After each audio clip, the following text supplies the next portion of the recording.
Okay, so hi everyone. My name is Irabor, and today my session is on navigating a Power Platform developer journey in consulting.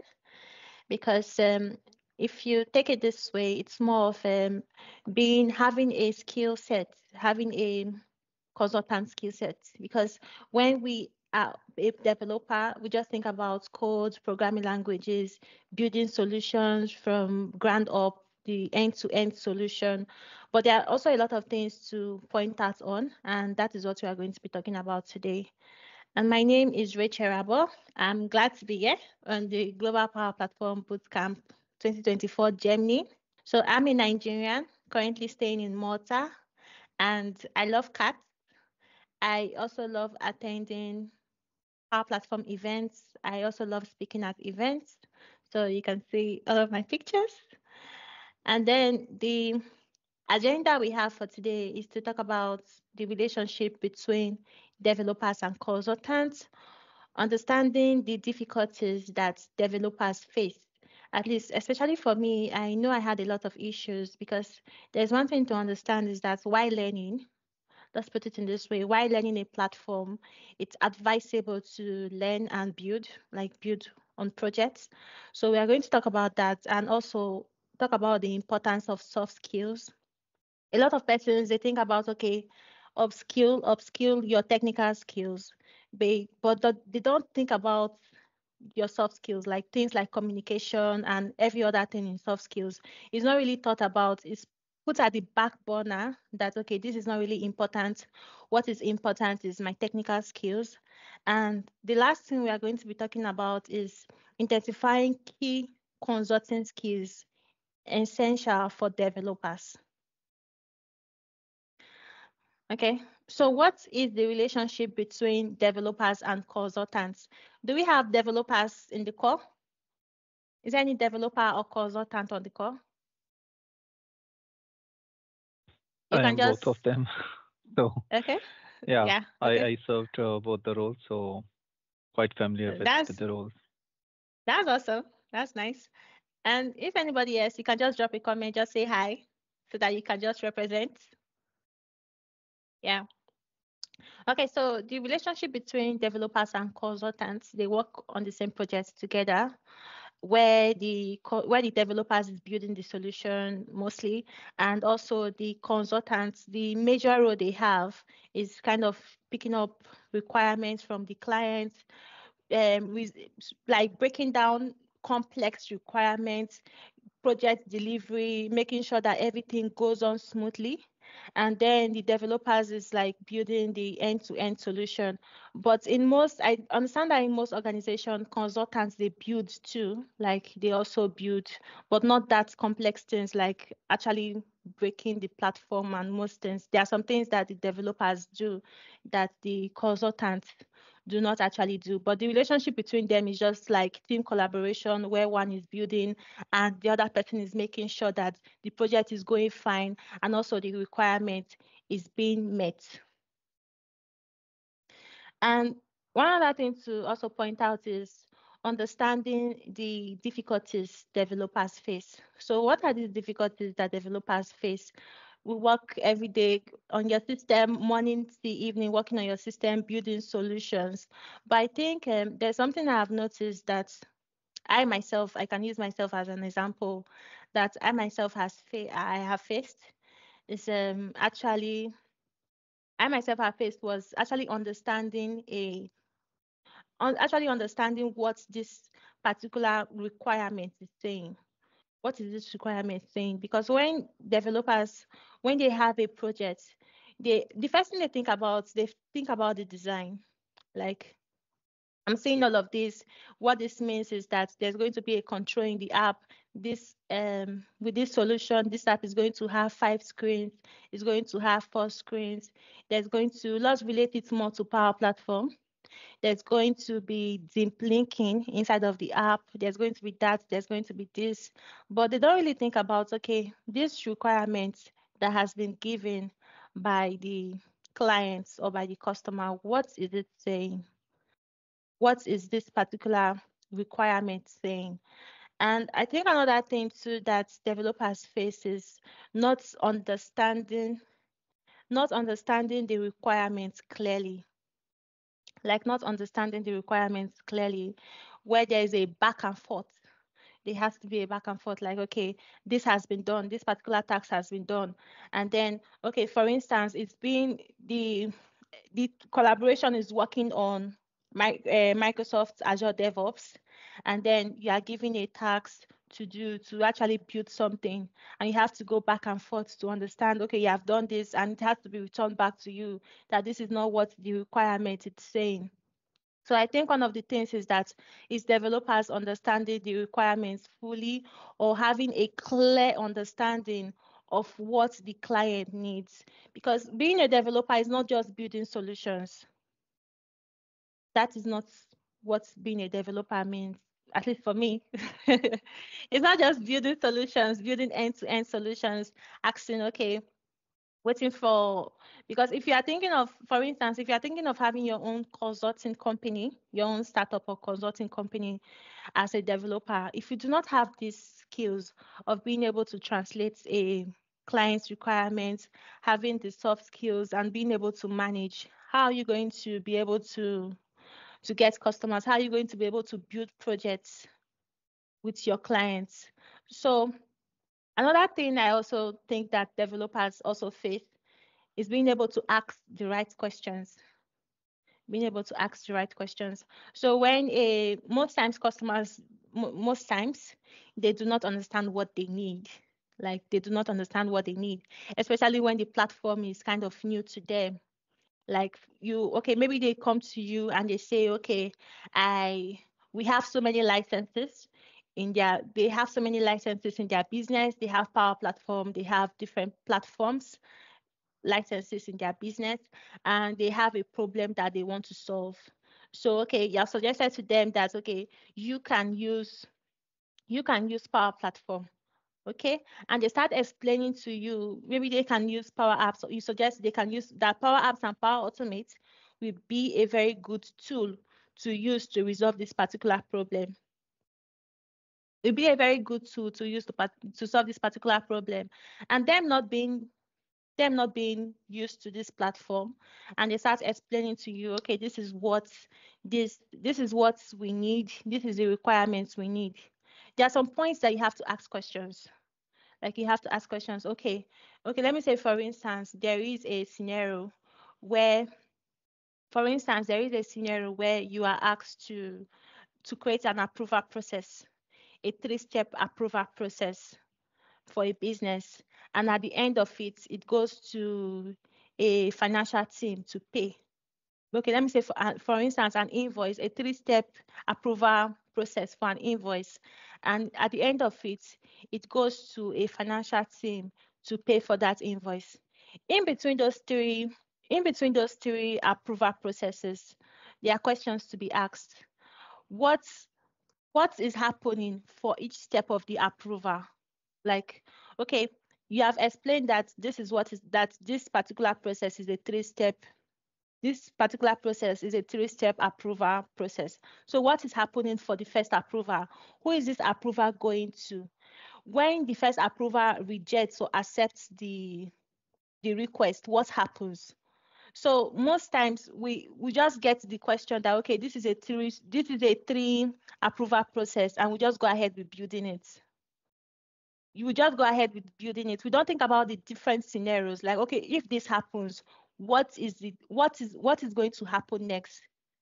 If this is successful, what happens next? So there are a lot of things that I think I should use myself. That's I do not think about when building solutions, because you have to think about the clients, and you have to make sure that you are following the client's requirements. And another thing to also point out too is communication and collaboration among teams, among team members. So when working on a project and you are given a task to work on, okay, I want you to do this, I want you to do that. Okay, fine, you can build that particular feature or particular task that has been given to you. So when you are called back to actually explain what you have done, Can you explain it? Can you explain it that even when a person who is not very technical is on the call, or the person who is not very technical is there, and the person can be able to understand what you have done on that project?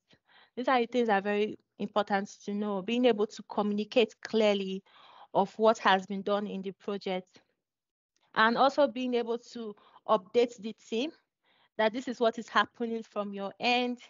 Okay, let me say you are on, let me say for an instance, on being on a deadline, and the team needs to be updated on what is happening. Being able to be clear that, okay, when you are given 3 days to work on a feature, you are able to communicate clearly that, okay, because you understand that particular requirement and how that particular solution is to go. You can easily tell them that, okay, this is what will happen. 3 days given to me will not be enough. 5 days maximum will be better. But if it is required of me and completing it in 3 days, this is where this particular solution will be up to. This is the particular point the solution will be up to. Yeah. And is there any questions on the chat? No, not so far. Okay, thank you. And another thing to also think about is the importance of soft skills. The importance of soft skills, like I said from the beginning, when working on at least when working on ourselves, when upskilling, trying to learn more, trying to build ourselves, we miss out on working on our soft skills. It might look not relevant or important, but soft skills is very, very important to work on. Things like communication, things like presentation, things like being able to adapt easily, and also empathy. Empathy is important. Being able to be empathetic is important, and also it's very, very important in all way around. Problem solving, critical thinking, being able to think at the spot that, okay, being able to handle situations, where at least when your client is on your neck, like, okay, this particular project, it's at this point, okay, we said we want this project to be completed in 10 days. We want this project to be completed in 10 days, and you are telling us that you need 2 extra days. If you are able, if you're a quick thinker, you can be able to explain this is the reason why this is the reason why, and be clear with your explanation to make them understand that, okay, this is the reason why this particular project needs to be extended.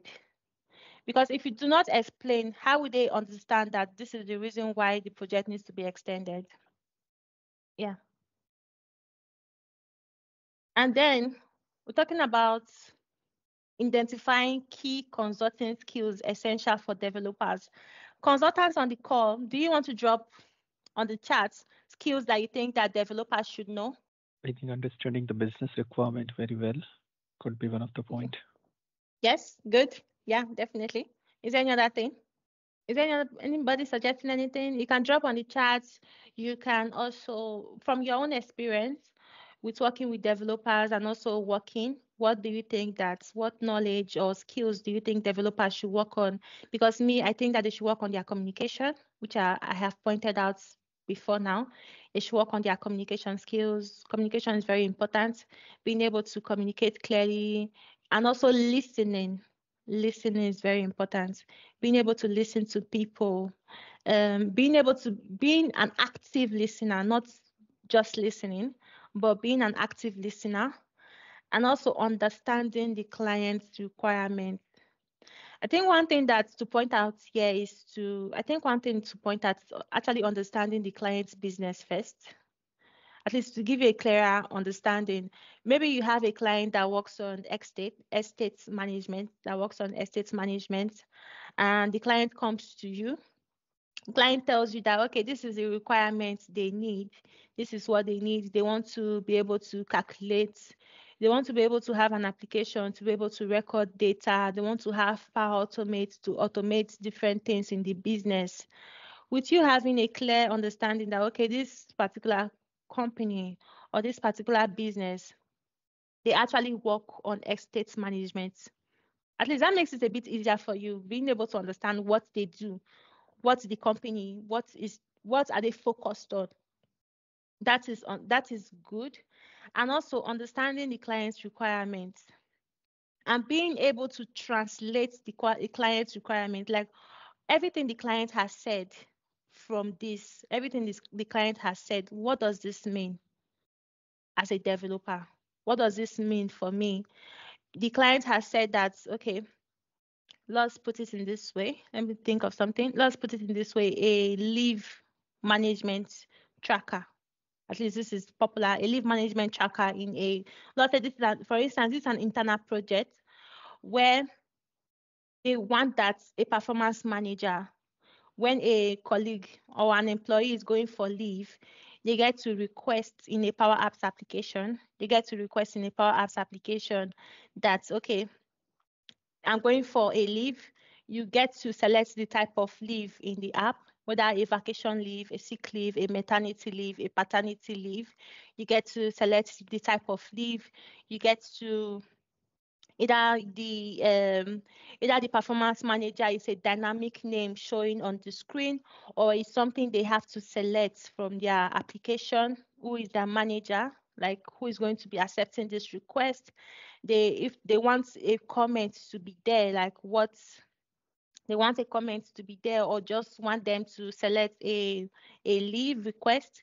And also they want it that there might be other requirements in between. There's one thing to know, because requirements, definitely the clients might reach out and ask you that, okay, we want to add this. We have seen how this is going well. We want to add this. We want to add that. Okay, let's continue what we are saying on. Then when the performance manager receives the request, they have like they get an email where the manager can click on the link in the email, and that takes them to the particular record of where the employee has asked a question. So when it might not be as detailed as this, but when they tell you that, okay, I want to create a leave request where performance managers can accept the leave request. So that is why I say it's important to understand the client's requirements. So when they tell you something like that, okay, I want to create a leave request where a performance manager can actually accept or reject the request, what are the questions to ask there?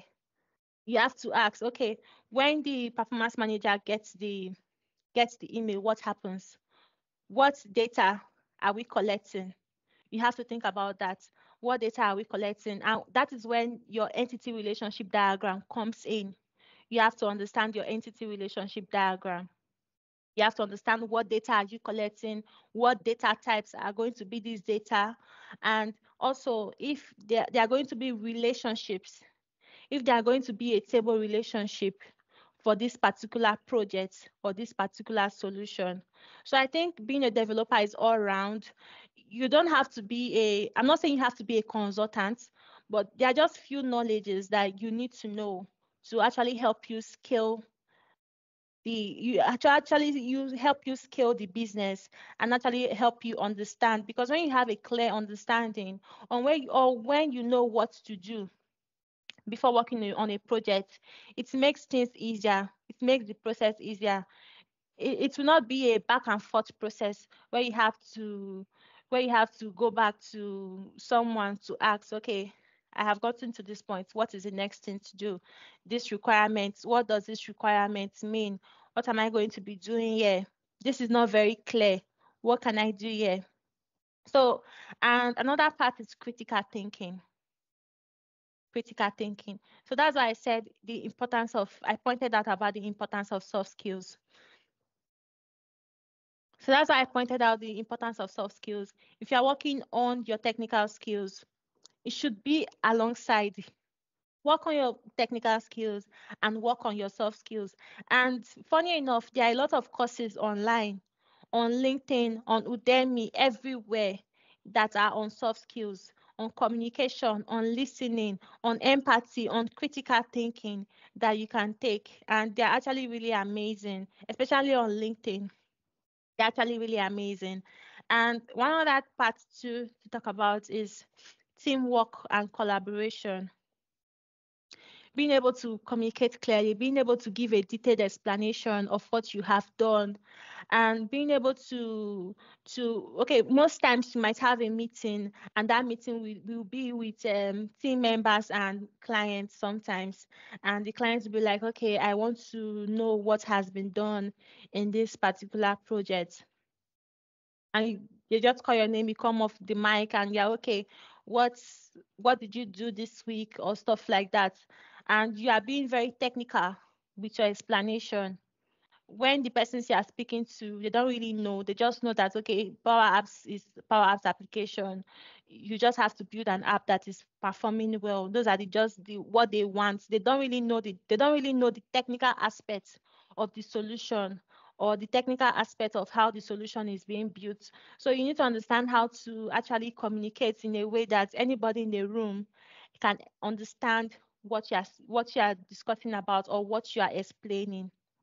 So, and another thing, being able to, when working in a team, being able to communicate with your team members, being able to communicate with your team members, being able to follow up with your tasks. Yeah, being able to follow up with your tasks, and also problem solving. Problem solving, if you understand the client's requirements for problem solving, if you understand the client's requirements, it's going to make it easier for you to be able to break down complex requirements that has been asked. To make it easier for you to be able to break down complex requirements. Okay, I have an idea of what this project is about. I understand it clearly. So what does this particular new requirement mean? What does this requirement mean? And even when you are giving a complex requirement, you can be, even though the requirement is given not directly from the clients, because you're not working directly with the clients, maybe you're working with a consultant or with another team member, and you are giving a requirement, you can know the right questions to ask. You can know the right questions to ask. Okay, this that has been given, what am I going to be building a plugin? Is this what do they need here? Do they need a plugin, or they just want it to be dynamic? You can be able to ask the right questions. Yeah.